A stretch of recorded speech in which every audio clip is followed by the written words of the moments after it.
कर्मणे। भगवान श्री हरि ने कहा है कि हे भक्त, कर्म करो, फल की इच्छा बिल्कुल मत करो। कर्म करोगे तो फल तो हम देंगे। अच्छा करोगे तो अच्छा फल मिलेगा, बुरा करोगे तो बुरा मिलेगा, लेकिन फल जरूर मिलेगा। साथियों, तो हम तो यही कहेंगे, जब अच्छे कर्मों का अच्छा फल होता है तो हम बुरे कर्म भला क्यों करें। अच्छे कर्म करो, निर्दोष कभी किसी को सताओ मत, दीन दुखियों की सहायता करो और गरीबों की सहायता करो, कि उनकी सहायता ही हमारे जीवन में एक बहुत बड़ा लाभ देने वाली होती है। महाराज हरिश्चंद्र ने कभी जीवन में सताया नहीं किसी को, और दरवाजे पर इच्छा लेकर के कोई गरीब मजदूर किसान अगर आ जाता है तो इच्छा अनुसार कुछ न कुछ उसे दे दिया। यहां तक है कि विश्वामित्र ने उन्होंने अपनी चांडाल चौकड़ी में महाराज हरिश्चंद्र को फंसाया, और फंसा करके जो संकल्प पढ़ाई दक्षिणा थी बा में कुंजी और लगाम ले डाली। यहां तक हुआ कि उस कर्ज जो महात्मा का था उसे अदा करने के लिए महाराज हरिश्चंद्र काशी के भरे बाजार में बिक गए। हरिश्चंद्र को एक मेहतर ने खरीद लिया और मैया तारा और रोहित को एक ब्राह्मण ने खरीद लिया। साथियों, तीनों प्राणी दो जगह हो गए। महाराज हरिश्चंद्र मेहतर के घर चले गए हैं, मैया तारा और रोहित के ब्राह्मण के घर चले गए। जो 60 भार कर्ज था सोना, वो तीनों को बेच करके महाराज ने अपनी आंखों के सामने विश्वामित्र के कर्ज से अदा हुए। लेकिन मुसीबत जीवन में बढ़ गई। जाते ही जाते श्रोताओं,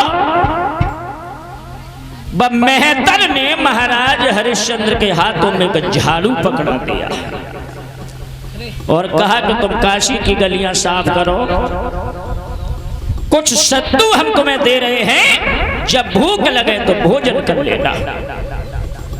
साथियों, चले काशी की गलियां साफ करने। पहला दिन था, सुबह से दोपहर हो गई। भोजन का जब समय हुआ है तो भोजन करने बैठे, मगर विश्वामित्र परीक्षा लेना नहीं भूले। एक बूढ़े से महात्मा बन करके आ गए, कहने लगे, बेटा भोजन कर रहे हो, आज हमें 7 दिन हो गए हैं, पेट में अन्न का दाना भी नहीं पहुंचा है, लाला कुछ हो तो हमें भी दे। महाराज हरिश्चंद्र बड़े दयालु थे श्रोताओं, सोचने लगे आज हमें तो पहला ही दिन है, इस बेचारे को 7 दिन हो गए। सारे के सारे सत्तू उठाए और उस बूढ़े महात्मा को दे दिए। दूसरा दिन हुआ, भेष बदल करके एक भिखारी का रूप बना करके फिर आ गए। कहने लगे हैं, लाला आज हमें 11 दिन हो गए हैं, पेट में अन्न का दाना भी नहीं पहुंचा है, हो सके तो इसमें से निकाल करके थोड़ा हमें भी दे दो। बाहरी दयालु राजा, दया के पीछे सब कुछ बर्बाद कर लिया उन्होंने। सारे के सारे सतुआ उठाए और उठाए के भिखारी को दे दे। इस तरह से श्रोताओं 1-2 दिन नहीं, 26 दिन हो गए। 26 दिन 26 दिन तक विश्वामित्र ने उनके पेट में अन्न का दाना भी नहीं पहुंचने दिया। कहां तक वर्णन करूं श्रोताओं।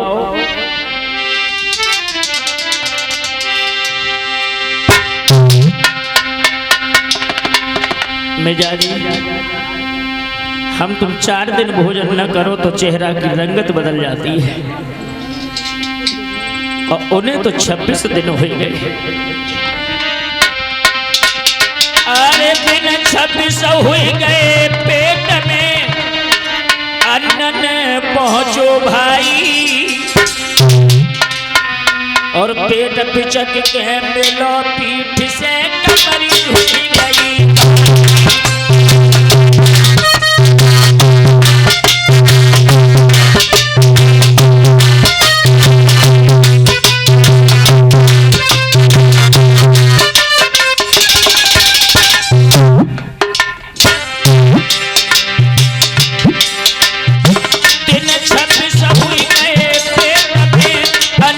पहुंचो भाई, पेट पिचक के मिलो पीठ से कमर झुक गई।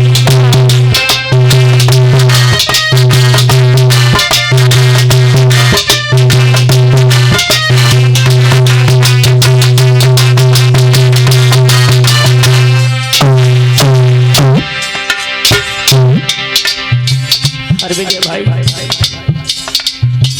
मुसीबत को पता नहीं लगता है, कोई दिन निश्चित नहीं होता है कि जीवन में मुसीबत कब आ जाए।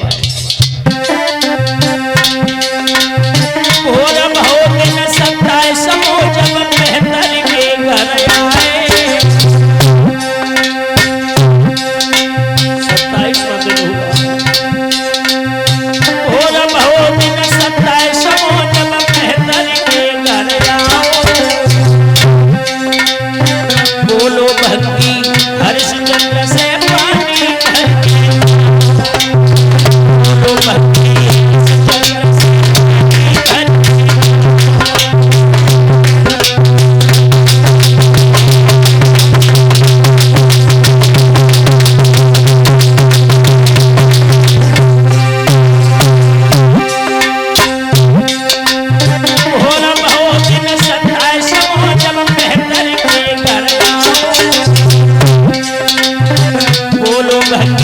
हरिश्चंद्र से पानी भरके,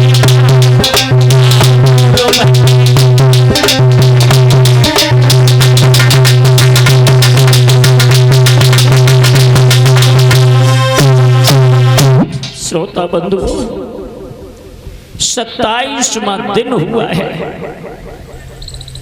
जब लौट करके मेहतर के घर पहुंचे हैं। शरीर जर्जर हो चुका था। विश्वामित्र ने अन्न का दाना भी परीक्षित महाराज जी उनके पेट में नहीं पहुंचने दिया,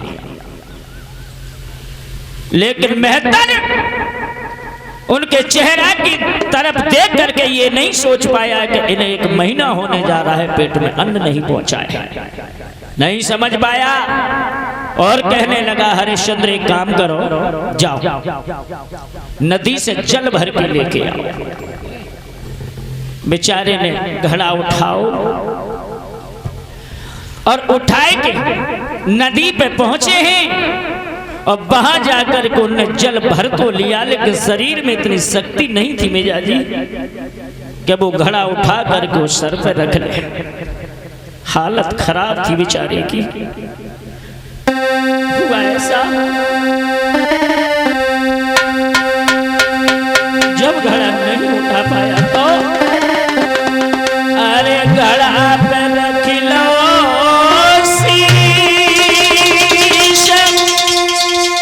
भूप जब फूटी फूटी के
ये नवजीत यादव सनोप राधेश हम सिंह इसी गांव नगला गुलाल में रहने वाले हैं।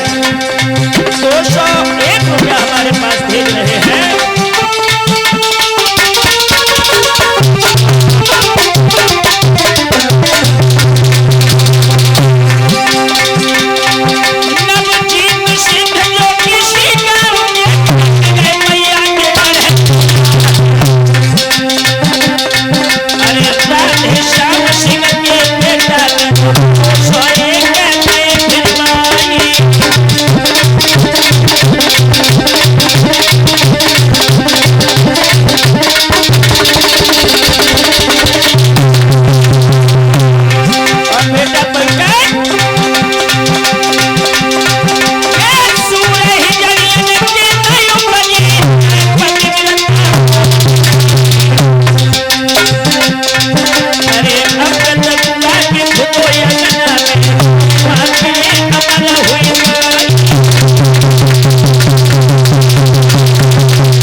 याद रखना श्रोता बंधुओं,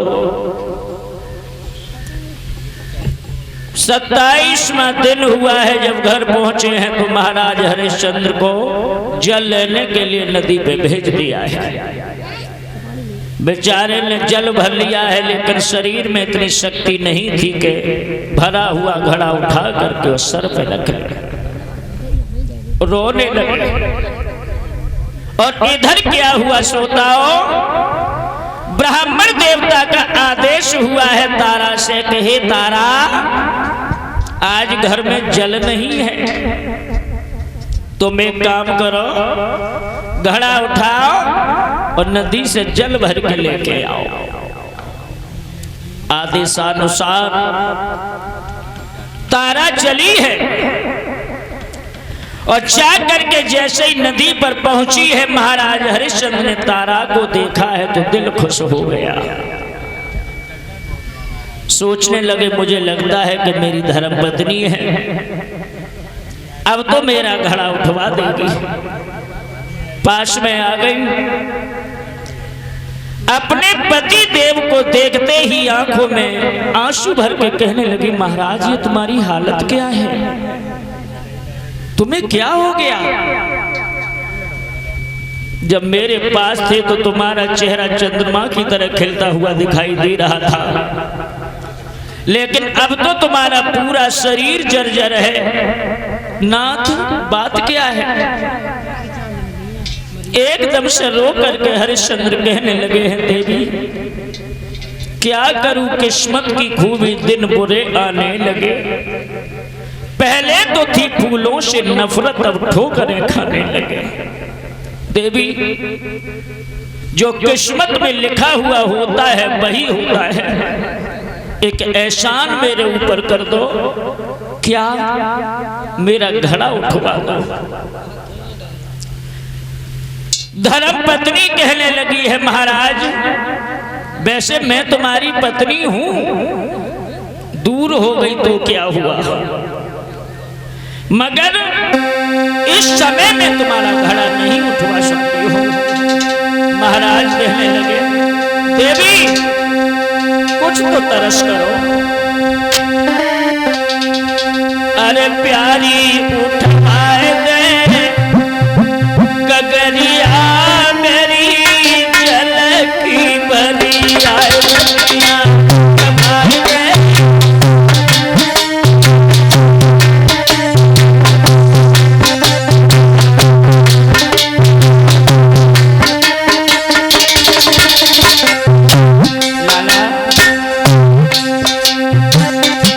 अरे प्यारी उठ भाई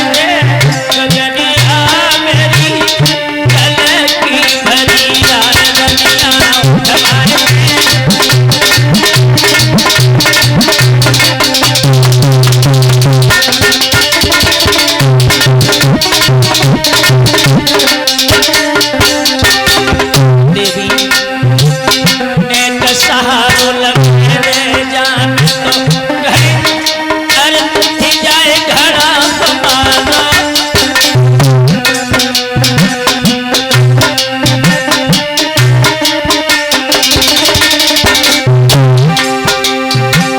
नेक सहारो लगाए रे जान उठ जाए घड़ा हमारा।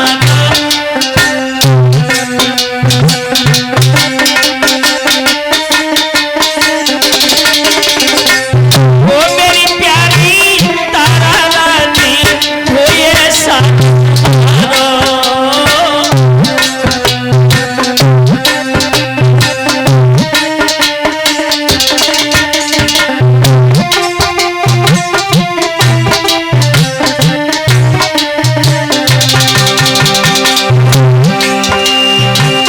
नेक सहारो लगाए रे जान उठ जाए घड़ा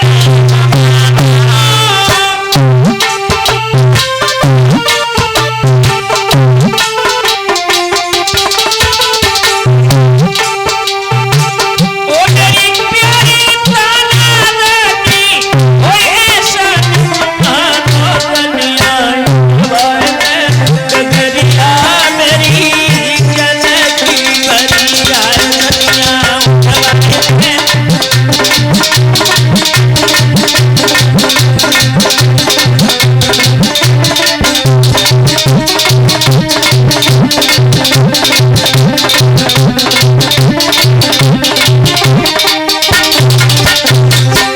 देवी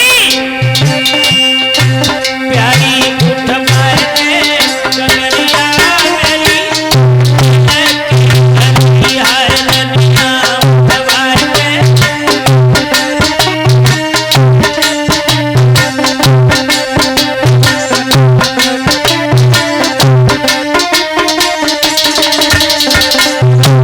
और इधर में पुष्पेंद्र यादव और राहुल यादव सनोट फतेह सिंह। बेटा जो लिखने वाले हो पढ़े लिखे हो शुद्ध हिंदी लिख मुझको पुष्पेंद्र ऐसी लिखी जाती है। पढ़ो करो मोबाइल में मत लगे रहो करो। अरे पुष्पेंद्र यादव राहुल यादव बोलो बात के सिराए फतेह सिंह सोनो और भेजवाई।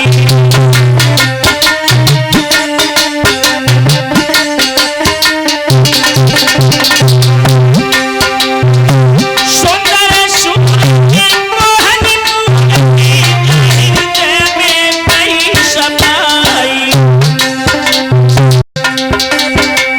अरे धरनी को खिया दिया कहिया जा मैं लला धरियो नारी।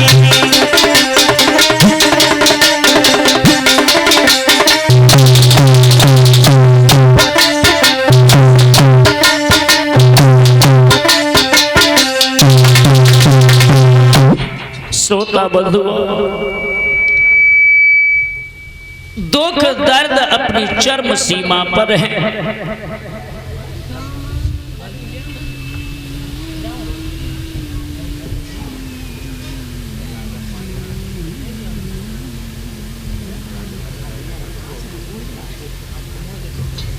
याद रखना श्रोता बंधु श्री सुखदेव जी कहने लगे हैं उत्तरानंदन परीक्षित जिस समय महाराज हरिश्चंद्र ने ये शब्द कहा है तो मैया तारा कहने लगी महाराज मुझे माफ कर देना। आज दिन तक मैंने तुम्हारी कही हुई बात को कभी टाला नहीं है मगर आज मजबूरी है कि टालनी पड़ रही है क्योंकि तुम्हारा जो घड़ा है मेहतर के हाथ का है और मेरा घड़ा है वो ब्राह्मण के हाथ का है। उठवाने की बात तो दूर है छूने तक का मुझे अधिकार नहीं है। इसलिए महाराज एक उपाय बता रही हूं जिसके द्वारा आसानी से ये घड़ा उठ जाएगा। बताइए तुम गहरे जल में घुस जाओ और घुस करके घड़ा ऊपर जल के ऊपर कर लेना, डुबकी लगा करके घड़ा तुम आसानी से उठा सकते हो। अपना घड़ा लिया और भर करके मैया तारा लेकर के चली गई। बेचारे ने वही किया, जल में घुस करके जब घड़ा उठाया है तो नहीं उठा। फिर उपाय लगाया है, घड़ा तो उठा करके सर पर रख लिया, जैसे पानी से बाहर निकलवे को भय, पैर फिसल गया, घड़ा गिर करके फूट गया। फूटे हुए घड़ा के वो टुकड़े लेकर के महाराज हरिश्चंद्र मेहतर के घर पहुंचे। मेहतर कहने लगा, हरिश्चंद्र वो घड़ा कहाँ है?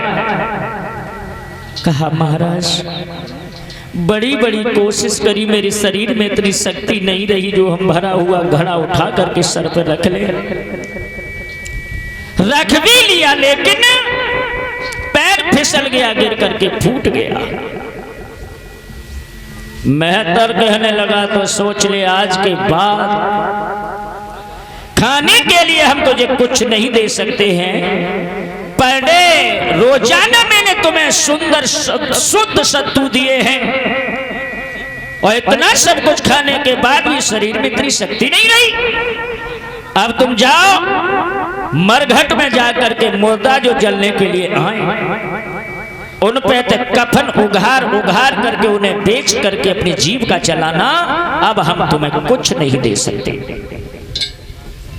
माताओं, बहनों, भाइयों, भगवान ऐसी मुसीबत कभी किसी को न दे।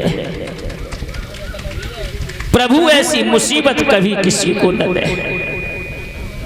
कितने दुख दर्द में, कितने दुख दर्द में समय गुजर रहे हैं। याद रखना भैया, मरघट पर पहुंच गए हैं, मुर्दा जलने के लिए आते हैं, उन पैसे कफन उघार लेते हैं, इकट्ठा करने के बाद उन्हें बेच देते हैं और जो भी पैसा मिल जाता उससे अपनी जीविका चला रहे हैं। इधर क्या हुआ,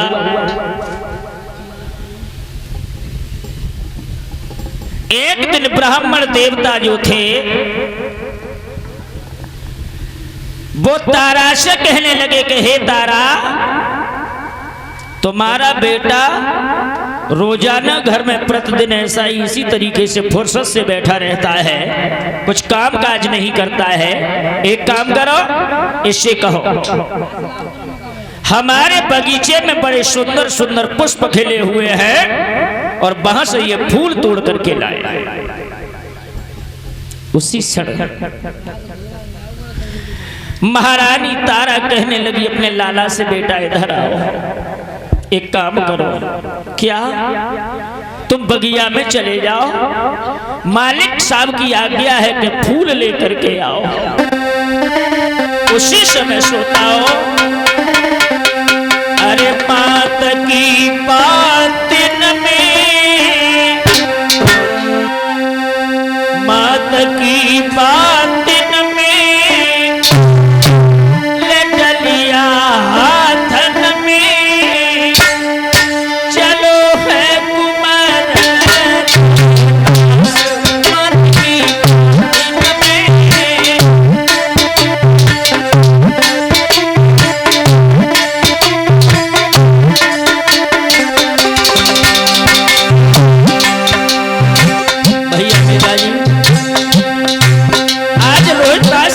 तारा ने कहा कि लाला, मालिक साहब की आज्ञा है, फूल ले आओ। मात की बातिन में ले डलिया हाथन में, चलो है कुमार से मात की बातिन में।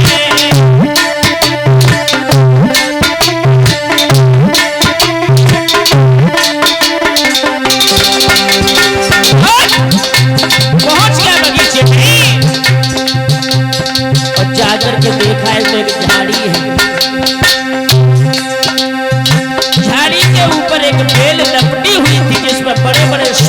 बड़े बड़े फूल खिले हुए थे।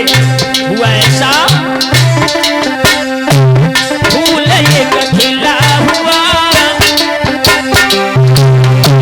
फूल एक खिला हुआ, अब सियर छुपा हुआ, मन में तो सोचे फूल एक खिला हुआ।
तक हुआ है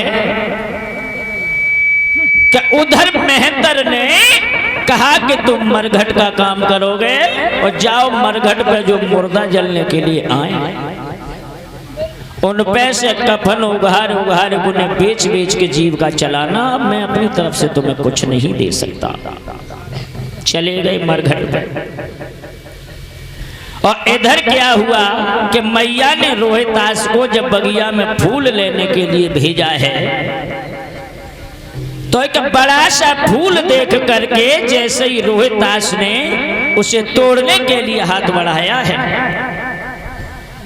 विश्वामित्र ने सर्प का रूप रख करके बेटा रोहित को उंगली में डस लिया,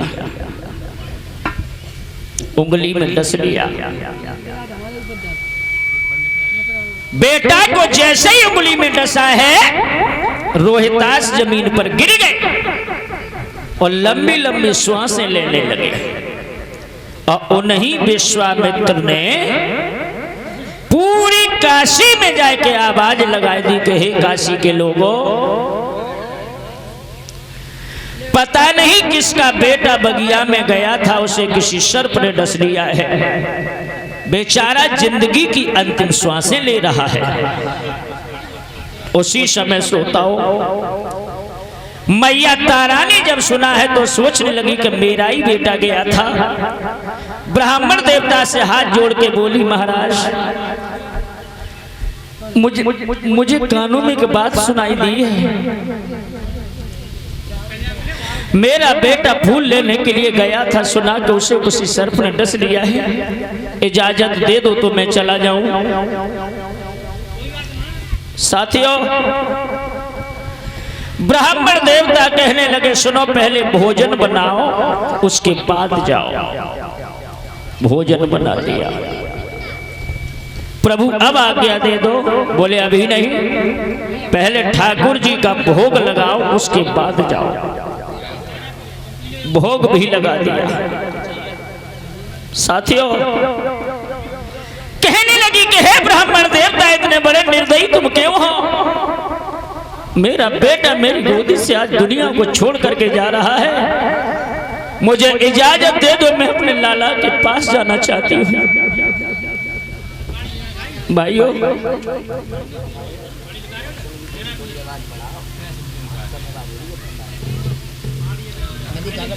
विद्वानों, आज ब्राह्मण देवता का आदेश हुआ है कि जाओ देखो तुम्हारा बेटा है कहां। मैया जब चली है, जा करके देखा तो रोहितास के मुख से झाग निकल रहा था, जहर पूरे शरीर में फैल चुका था। मैया ने अपने बेटा को डिडकार भर के छाती से लगा लिया और कहा कि लाला तुझे क्या हो गया? रोहित कहने लगे मैया अब तू रो नहीं, रोना नहीं, तुझे पता नहीं है मैया, लीनो जन्म सो मरत है, ये धीर दिल में दीजिए, एक बार मोई पुचकार के मुझसे प्यार मैया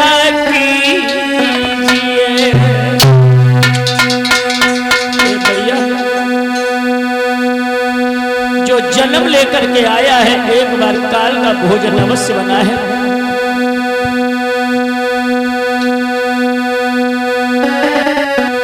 हे माँ,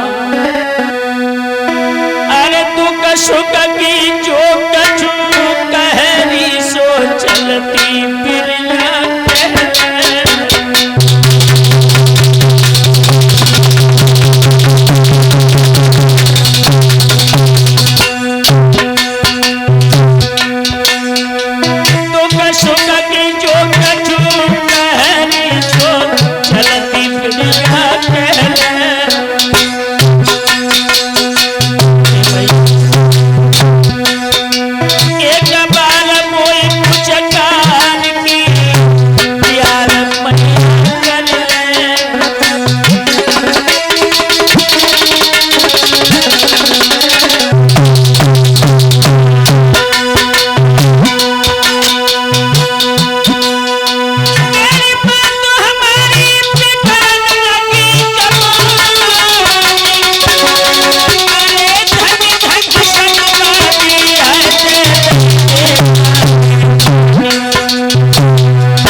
मसालो उड़ियो तो भारी तो जात पानी मार श्रोता बंधु, श्री सुखदेव जी कहने लगे हे उत्तरानंदन परीक्षित, यहां तक हुआ है। आज बेटा कहने लगा मैया जो जन्म लेकर के आता है वो एक बार काल का भोजन अवश्य बनता है मां, इसलिए रोना नहीं। अंतिम समय में मैया जी भर के मुझसे प्यार कर ले, क्योंकि आज के बाद तेरा बेटा तुम्हें देखने के लिए कभी नहीं मिलेगा।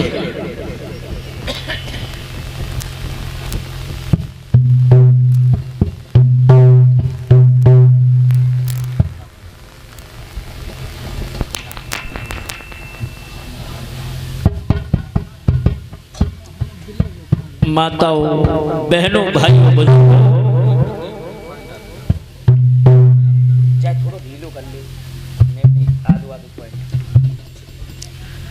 एक छोटा सा कीर्तन सब लोग बोलो। अग्रम बड़ी सुंदर कथा आप लोगों के बीच में आ रही है, एक छोटा सा कीर्तन सब लोग बोलो।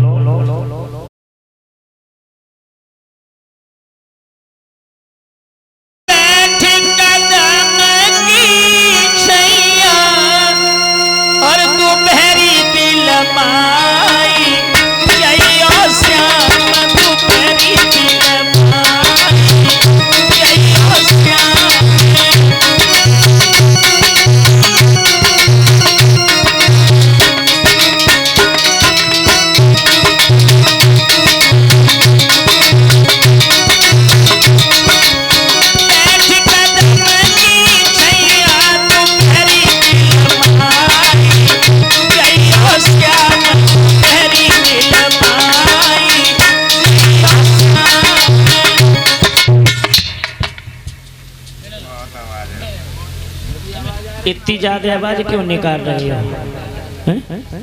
अरे निक आवाज निकालो, पूरे ऊँट चल रहे, आवाज तो निकल ही ना रही है।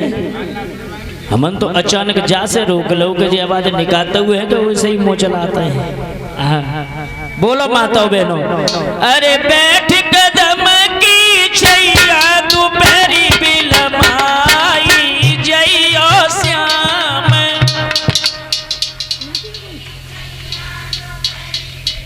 हाँ, नेक और बढ़ाए थे, वॉल्यूम 2 नंबर और बढ़ाए थे। हाँ, बोलो माताओं बहनों भाइयों, आप लोग भी बोलो, क्योंकि भागवत सुनने का जो असली फल है वो कीर्तन में ही होता है।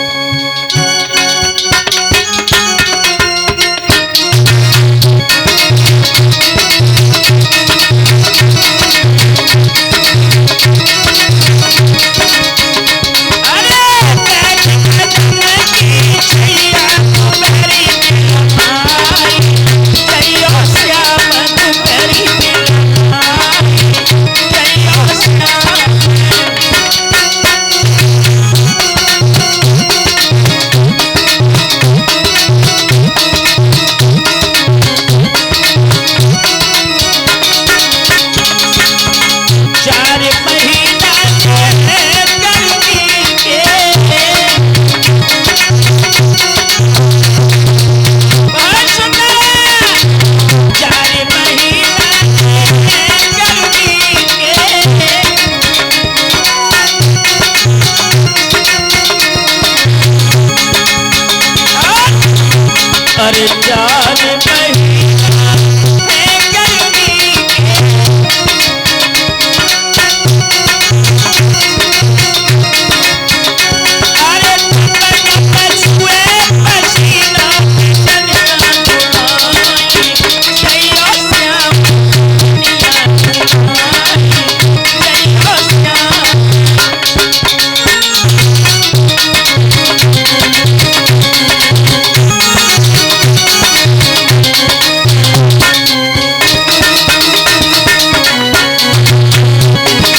जो हमारे पास आए हैं, मान्यवर हमारे रिश्तेदार श्री सर्वेश यादव भगत सिंह जो नगला कुआ से आए हैं। इनके यहाँ मैं 2 बार भागवत कह चुका हूँ। इनकी तरफ से ये 101 रुपया हमारे पास आए। भगवान इन्हें बहुत आगे बढ़ाए, मैं कामना करूंगा कि उनसे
याद रखना श्रोता बंधुओं, आज मैया तारा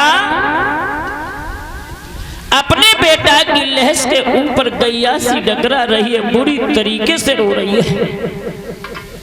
मैया के पास में इतना धन नहीं था श्रोताओं जो अपने बेटा के लिए लहस के लिए कफन भी ले आया। गरीबी के दलदल में डूबी है बदुखिया।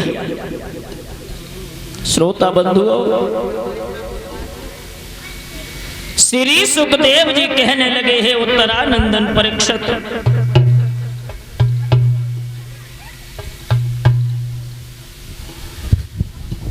जिस समय मैया ने देखा है कि मैं चारों तरफ से बेबस हूं, अब कहां जाऊं, बेटा की लहस के लिए कफन कहां से लेके आऊं। क्या किया बदुखिया ने श्रोताओं,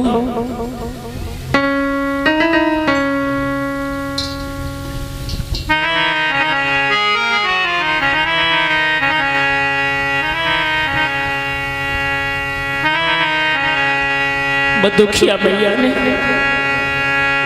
तलपज जो साड़ी पहने हुई थी, बस साड़ी अपनी फाड़ डाली और साड़ी फाड़ के बेटा की लहस के लिए कफन बना लिया।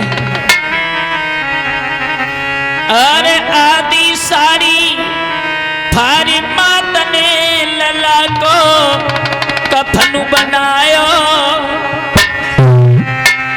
लह बेटा की लहस अगारी को जन कदम बढ़ायो।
भूपति कानों में गई आई।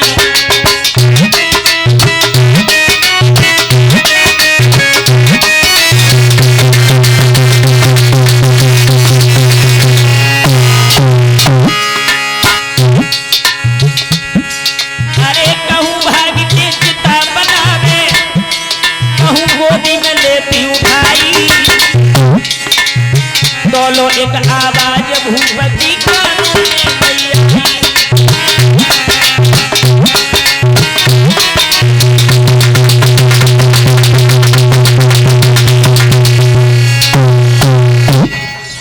जिस समय मैया शमशान घाट में जाकर के पहुंच गई है और बेटा की लहस को जमीन पर लिटा दिया है, भाग करके लकड़ियां तोड़ तोड़ करके बीन बीन करके बेटा की लहस को जलाने के लिए ला रही है।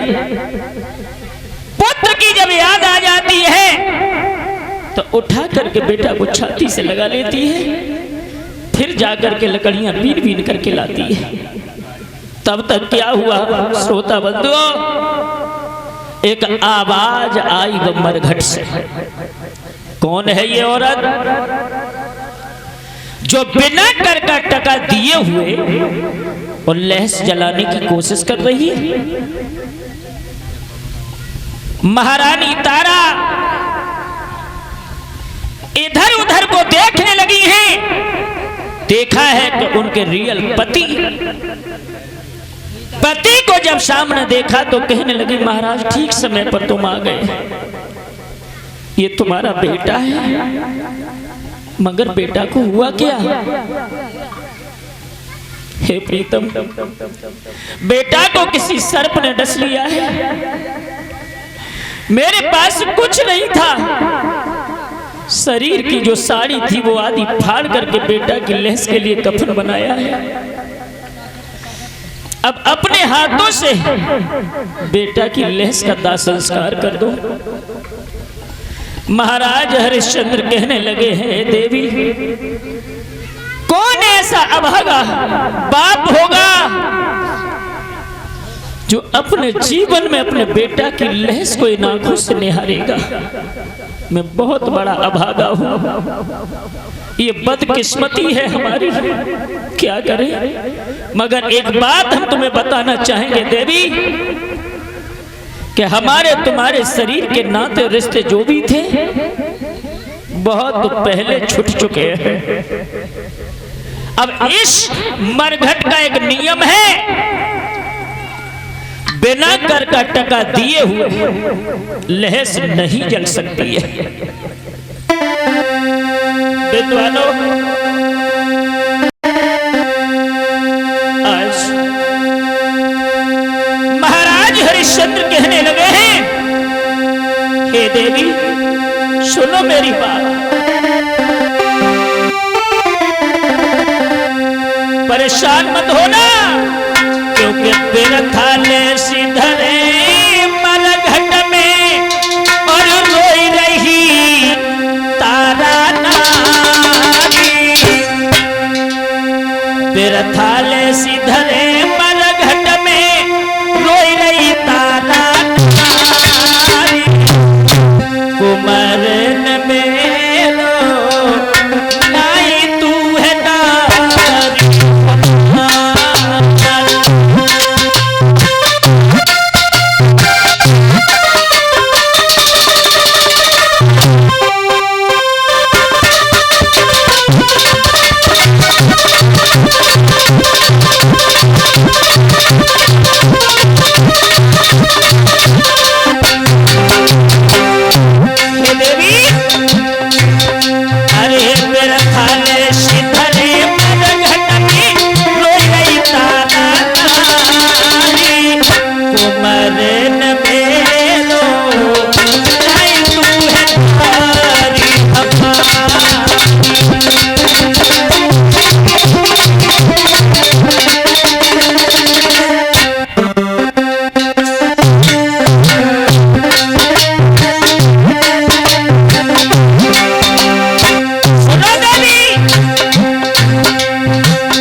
सपस गुदर हम कहते हैं।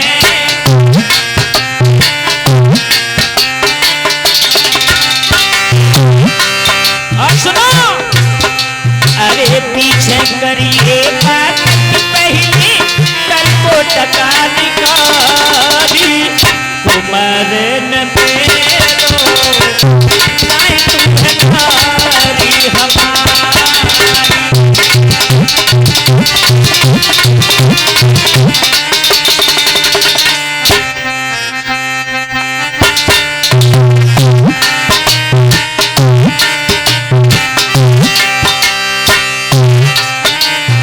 देवी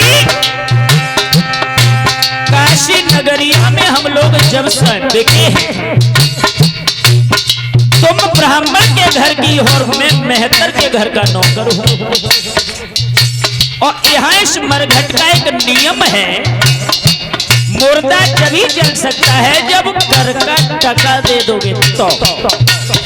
और बिना कर दिए हुए लैस नहीं जला सकते हो। इसलिए सुनो, मुर्दा यहाँ जब चले टका दो कर दो, मुर्दा यहाँ जब चले टका दो कर को है। कालू को है घाट न मेरे घर को है।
भाइयों का आशीर्वाद हुआ है।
कलश वाली जो बेटियां हैं, इन बेटियों ने हमें 21 मुद्राओं से सम्मानित किया है।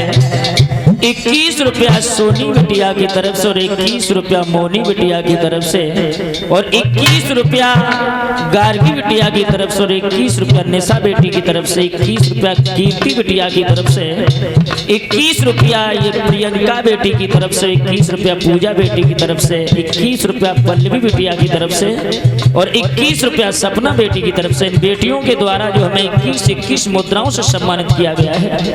मैं प्रभु से यही प्रार्थना करना चाहूंगा, हे भगवान श्री हरि, इन बेटियों को लंबी उम्र का आशीर्वाद हो, ताकि ये बेटियां अपने माता पिता के नाम को रोशन कर इतिहासों में अपने नाम को अमर करें। ये कामना करूंगा प्रभु से।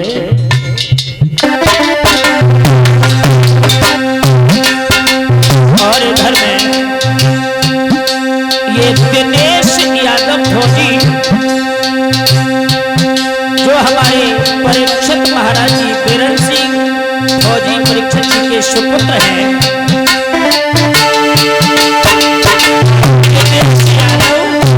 और यादव विपुल यादव, तीनों मेडल की तरफ से 501 मुद्राएं हमारे पास आई हैं।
याद रखना विद्वानों, श्री सुखदेव जी कहने लगे, हे उत्तरानंदन परीक्षित, जिस समय महाराज हरिश्चंद्र ने स्पष्ट रूप से मना कर दिया है कि देवी हमारे तुम्हारे सारे नाते रिश्ते अब खत्म हो चुके हैं, इसलिए पहले कर का टका चाहिए, उसके बाद लहस जला देना।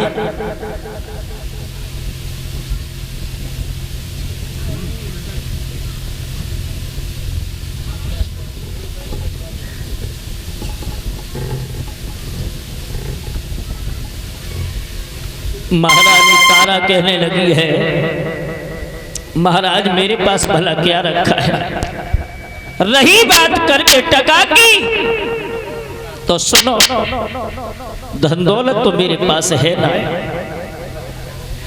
आधी साड़ी फाड़ करके बेटा के लिए कफन बना दिया है, आधी साड़ी बची है वो आप ले लो। करके टका के रूप में साड़ी दे दी। बेटा की लेह चलाने के बाद दुखिया को होश लाए रहो और भाई शमशान घाट में बेहोश हो के लेट गई। इधर हुआ ऐसा, विश्वामित्र को सोता चैन फिर भी नहीं पड़ा। चैन भी तो पड़ जाता अगर इस कलयुग में होती तो। 2 दिन ना चलते। विश्वामित्र ने एक मरा हुआ बच्चा छोटा सा मासूम दुखिया के पास लिटा दिया और मुंह से खून लगा दिया। काशी में यह आवाज लगा दी है काशी के लोगों, एक डाहिनी आई गई है जिसने किसी बेटा को खा लिया है। बेटा का प्राणांत हो चुका है, देखो वो किसका बेटा है। इधर क्या हुआ श्रोताओ, महतम ने महाराज हरिश्चंद्र को आदेश दिया है कि ओरे हरिया तू जा और जा करके देख कि वो कौन डाइन है जिसने बच्चों को खा लिया है। महाराज हरिश्चंद्र चले हैं और जा करके जैसे ही अपनी धर्म पत्नी तारा को देखा है, कहने लगे वाजी वाह तारा, तेरा बेटा तो सर्प ने डस लिया है। मुझे लगता है कि तूने दूसरे के बच्चों को खाना शुरू कर दिया है। अब मैं तुझे जिंदा नहीं छोड़ूंगा। मैया तारा कहने लगी साजन ये कैसे हुआ, ये क्या हुआ, मुझे समझ में नहीं आता है प्रीतम, मैं करूं क्या। उसी समय सोता हो, अरे दादी पीछे सतवादी ने तलवार अरे चलाई।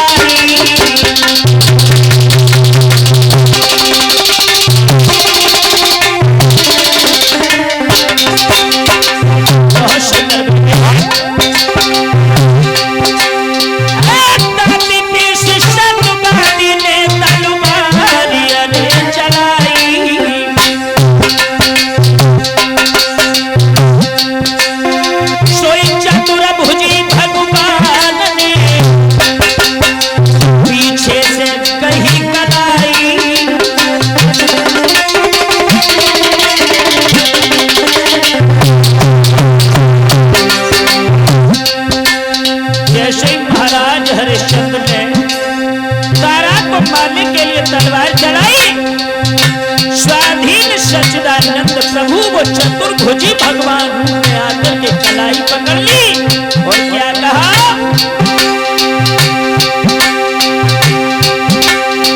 महाराज के फौरन बोले उठे हैं भगवानी और धन्य धन्य सतवादी हमसे बात लिए भगवान।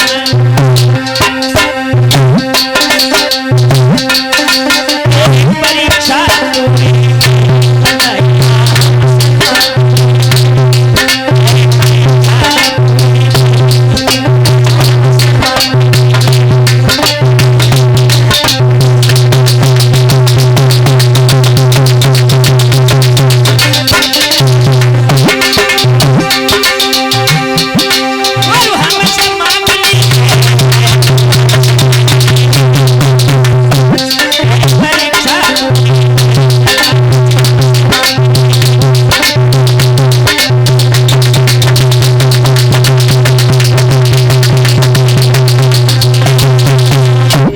याद रखना विद्वानों, आज चतुर्भुजी भगवान ने पीछे से कलाई पकड़ ली और कहा तो सबसे बड़ी धन दौलत हमारा पुत्र था, अगर दे सको तो मेरा बेटा दे। भगवान कहने लगे लाला अगर ऐसी बात है तो मार आवाज अपने बेटा को, तेरा बेटा अभी और इसी समय तुझे मिलेगा। साथियों, जैसे ही महाराज हरिश्चंद्र ने अपने बेटा रोहित के लिए आवाज लगाई है, रोहित एक झाड़ी से निकल करके भाग खड़ा हुआ, पिता के गले से लग गया है। माँ, पिता, बेटा एक दूसरे से चिपट गए और खूब रोए। भगवान श्री हरि कहने लगे, लाला तेरा नाम इतिहासों में अमर होगा। तभी से विद्वान लोगों का कथन ये है कि चंद्र टले सूरज टले, टले जगत व्यवहार, पर दृढ़ श्री हरिश्चंद्र को टरे न सत्य विचार। महाराज हरिश्चंद्र ने अपने जीवन में एक बार जो संकल्प किया है, कभी उसे विकल्प में नहीं बदला। माताओं बहनों, एक छोटो सो भजन सब लोग बोलो। अग्रम आप लोगों के समक्ष में इसी सूर्य वंश की कथा बड़ी सुंदर आप लोगों के अग्रम समय में आ रही है। एक छोटा सा कीर्तन सब लोग बोलो।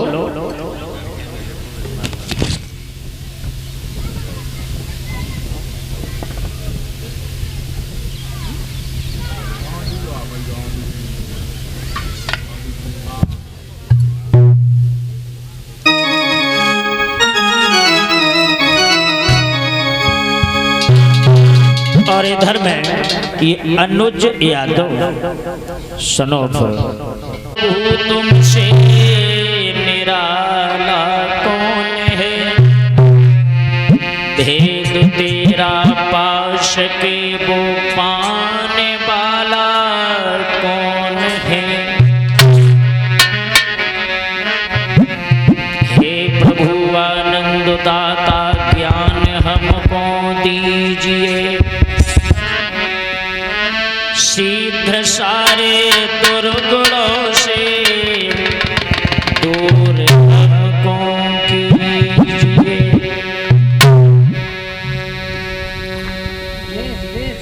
बेस थोड़ी बढ़ा और इनकी आवाज बढ़ा, इनकी पीछे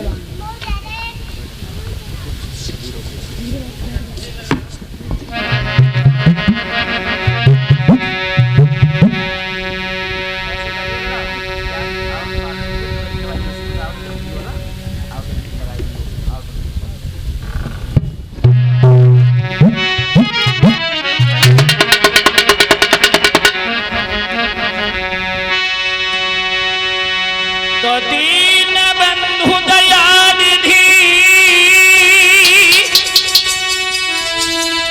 हे प्रभु न्यायाधीश, तुम सदा सहायक दीन के, प्रभु तुम्हें झुकाऊं शीश।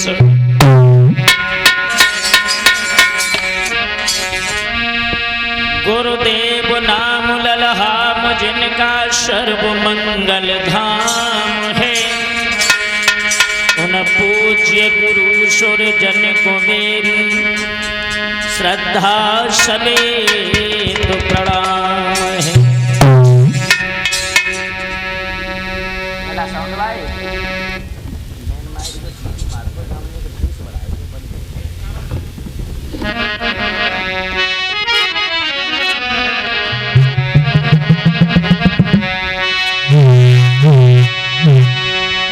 तो भक्ति भजन भावे तुम्हें, और हे देवन के देव, लाज रखो उदयराज की, कैलाशपति महादेव।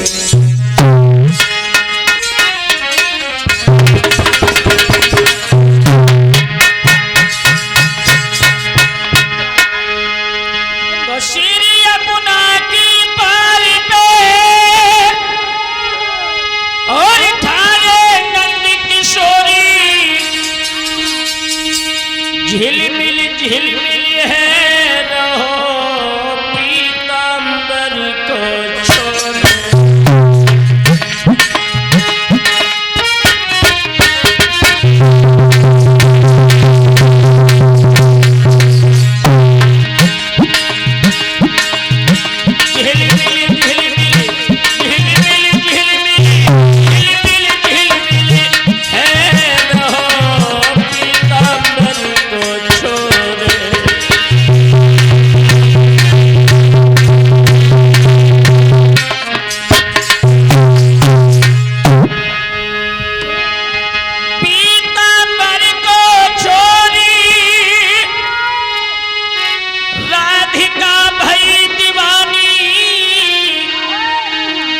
और जाने बंसी सुनी हारी सब बुद्धि से माने माने।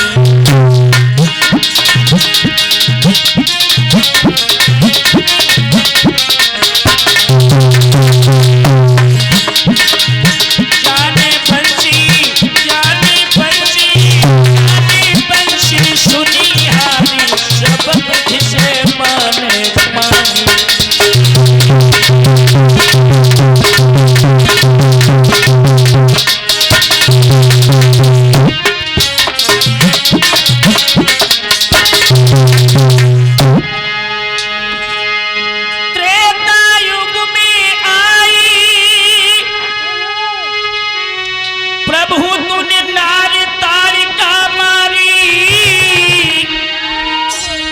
द्वापुर युग में कृष्ण रूप धरि नारी पूतना मारी।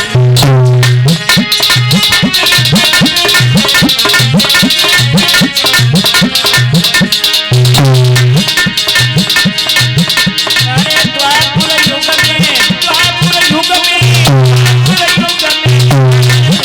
धरि नारी पूतना।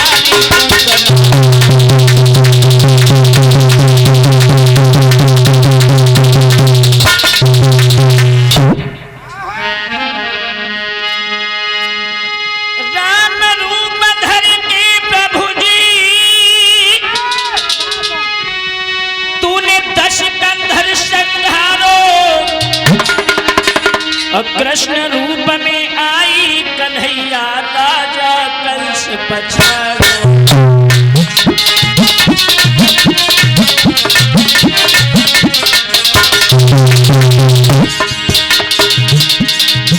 अरे कृष्ण रूप में कन्हैया राजा कंस।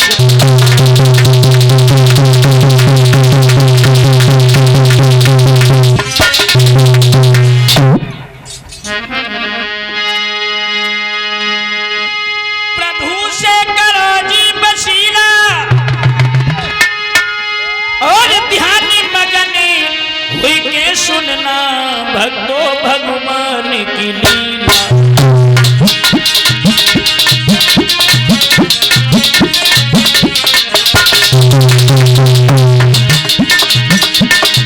ध्यान मगन हुई के सुनना भक्तों भगवान की लीला।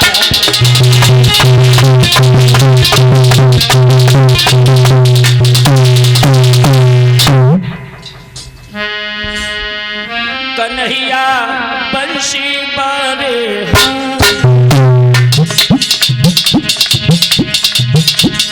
कन्हैया बंसी वाले सदा संतन के प्यारे। तुम्हें उदय राज पुकारे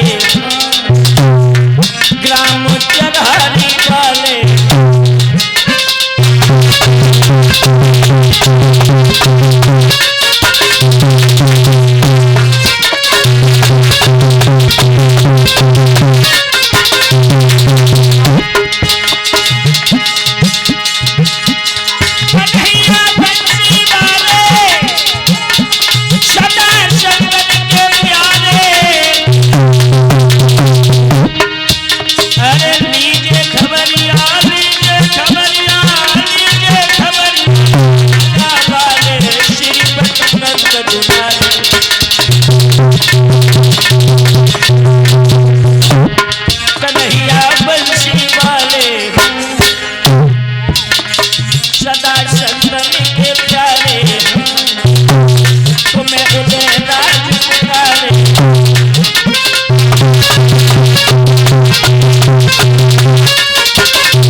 मेरा बंशी मारे सदा चंदन के प्यारे तुम्हें उदय राज पुकारे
इक्यावन मुद्राएं हमारे पास आई हैं।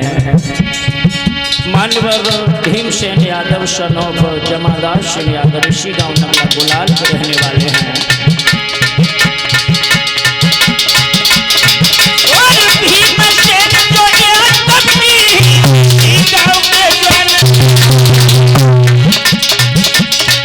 कोई पवित्र कमाई विद्या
उपस्थित हमारे सभी श्रोता बंधु,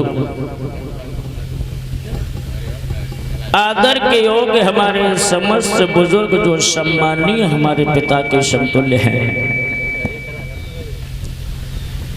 सीता, अनसुईया, सावित्री और दमयंती जैसी भूमि पर पलने वाली हमारी माताएं बहनें,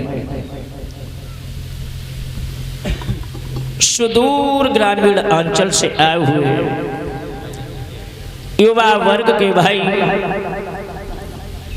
संत समाज जैसे विद्वान जन एवं भरतखंड के कर्णधार बच्चे, श्रोताओं, आज इस नगला गुलाल में भगवान श्री हरि के प्रिय भक्त मान्यवर हमारे परीक्षित महाराज जी और इन महावीर सिंह भैया जी की तरफ से जो इसी गांव नगला गुलाल के रहने वाले हैं, इन भैया जी की तरफ से ये 101 मुद्राएं हमारे पास आई हैं। भगवान भैया को सद्भक्ति का वरदान दे, ताकि दान और धर्म करने में इनके हाथ यूं ही आगे के लिए बढ़ते रहे, मैं कामना करूंगा प्रभु से। साथियों, मान्यवर हमारे परीक्षित महाराज श्री बीरन सिंह यादव जी की अध्यक्षता में जो ये पवित्र कार्यक्रम साप्ताहिक विधान जो नित्य प्रतिदिन चलता आ रहा है, इस विधान का श्रोताओं ये चतुर्थ दिन प्रारंभ हुआ है, चौथा दिन प्रारंभ हुआ है। माताओं, बहनों, भाइयों, बुजुर्गों, ये यथार्थ सत्य है कि जहाँ पर स्वाधीन सच्चिदानंद प्रभु की सुंदर चर्चाएं हो जाती हैं, वहां पर लोग मथुरा और वृंदावन जैसा आनंद आता है। अभी आप हमारे ज्येष्ठ भ्राता हरविजय चैतन्य के माध्यम से सूर्यवंशी महाराज हरिश्चंद्र की पवित्र कथा का श्रवण कर रहे थे। ए बेटिया, जो पैर आगे करके नहीं बैठो जा, तो आसन लगाए के बैठो।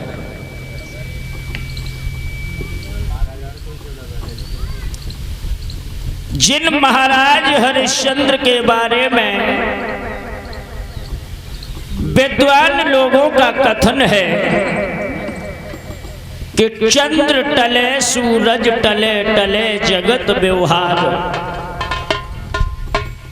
पर दृढ़ श्री हरिश्चंद्र को टरे न सत्य विचार।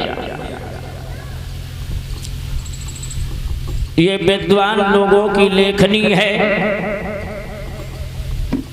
कि महाराज हरिश्चंद्र ने एक बार अपने जीवन में जो संकल्प किया है उसे कभी विकल्प में नहीं बदला।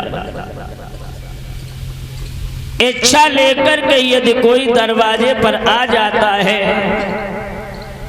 तो सामर्थ्य के अनुसार कुछ न कुछ दान में उसे दे देते हैं। यहां तक है कि धर्म के पीछे आज महाराज हरिश्चंद्र और मैया तारा पुत्र रोहित काशी की गलियों में भरे बाजार में जाकर के बिक गए, लेकिन अपने धर्म को नहीं छोड़ा। हमारे जीवन में पता नहीं कितनी कितनी मुसीबतों का सामना हमें करना पड़ता है, कितने कितने कठिन समय हमारे जीवन में आते हैं,